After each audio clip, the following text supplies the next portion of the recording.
What up, all my fight fans? We got ourselves one hell of a fight weekend. Honestly, it was really, really good. Some were really, really good. Some were really, okay. But nonetheless, we got some fight news. We got some stuff we want to break down, so let's get into it. We got ourselves David Benavidez versus Caleb Plant. What a fight that was.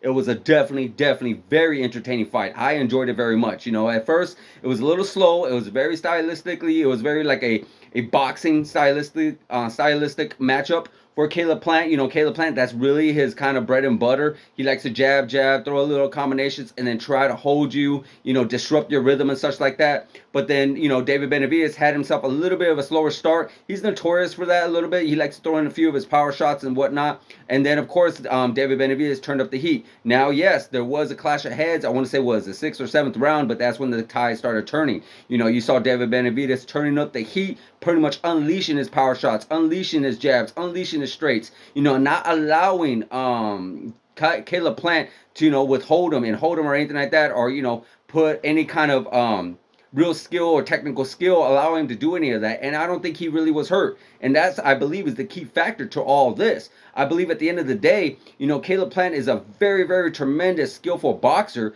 but I just don't feel like he had the power to really hurt David Benavidez or make David Benavidez question whether or not he should go in, for the kill, or whether he should get in closer. I don't think he had that. He had the pop and he had, the skills to keep David Benavidez at bay. But once David Benavidez felt his power, and once David Benavidez felt like, hey, this guy cannot hurt me, he pretty much was willing to take any and all chances he could to win that fight, and that's pretty much what he did. And he pretty much continued to just unleash it all. There was a lot of grappling, a lot of like little I would say it, illegal shots, some illegal shots to the back of the head, some with the low blows and such like that. There was a lot going on. There was a very dirty fight. That's what they call dirty boxing. But at the end of the day, it still was a really good fight. David Benavidez showed how much of a monster he is. And this is what he needed to do. He needed to show the world, because he's been talking about facing Canelo and talking about fighting the upper echelon opponents out there. But we needed to see more from him instead of seeing some of the opponents that he has faced. No disrespect to David Benavidez. He is a tough challenger and a tough champion.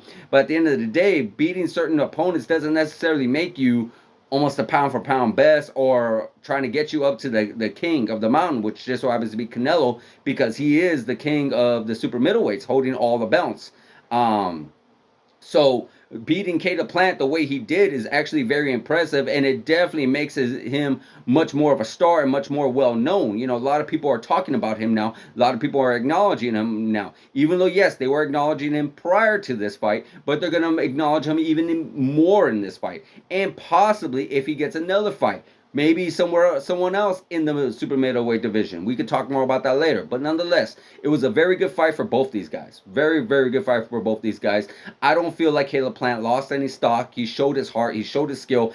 Honestly, I am surprised that they did not stop that fight much sooner.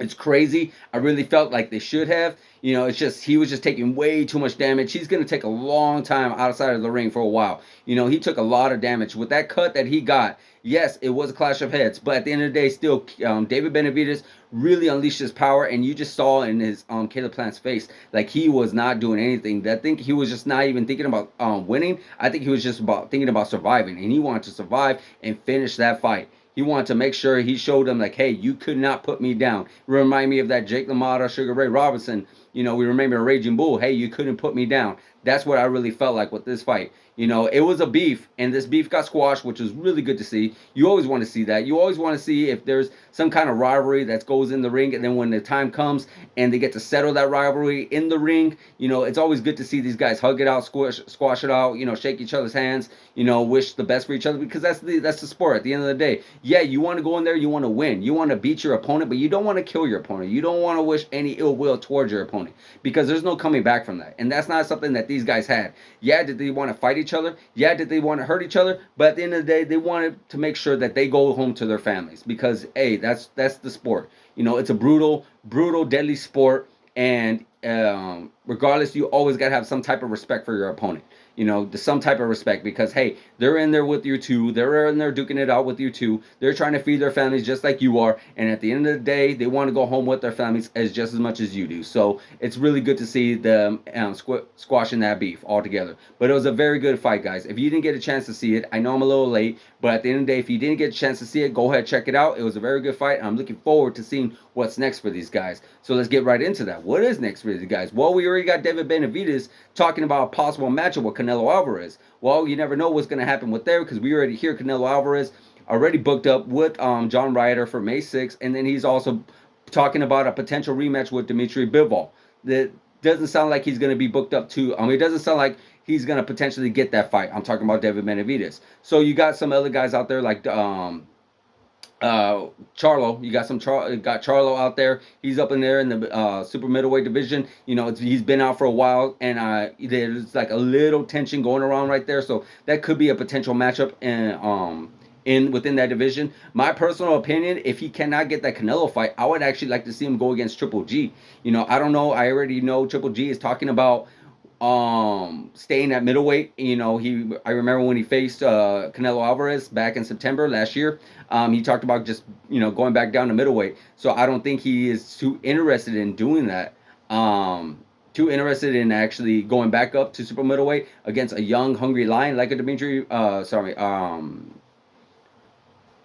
I'm actually just drawing a blank right now. Oh my God, David Benavidez. There we go. Thank you. Jesus Christ. David Benavidez. Yeah, I don't think I would see Triple G wanting to go up in there and face him. But you never know. That would actually be a very fun fight. No one's ever been able to do anything to Triple G ever. No one's ever put Triple G down. No one's ever really even hurt Triple G, cut Triple G or anything to that length. Canelo Alvarez has some really close decision wins, and of course a controversial win over Triple G. Daniel Jacobs had a very close loss to Triple G. So it'll be interesting to see. Yeah, Triple G is older. Yeah, Triple G is like past his prime, but still, he is one tough fighter. He is one tough fighter that no one's ever really got the better of, really truly. They just barely squeak by him. It's really hard to look good against Triple G. Very, very hard.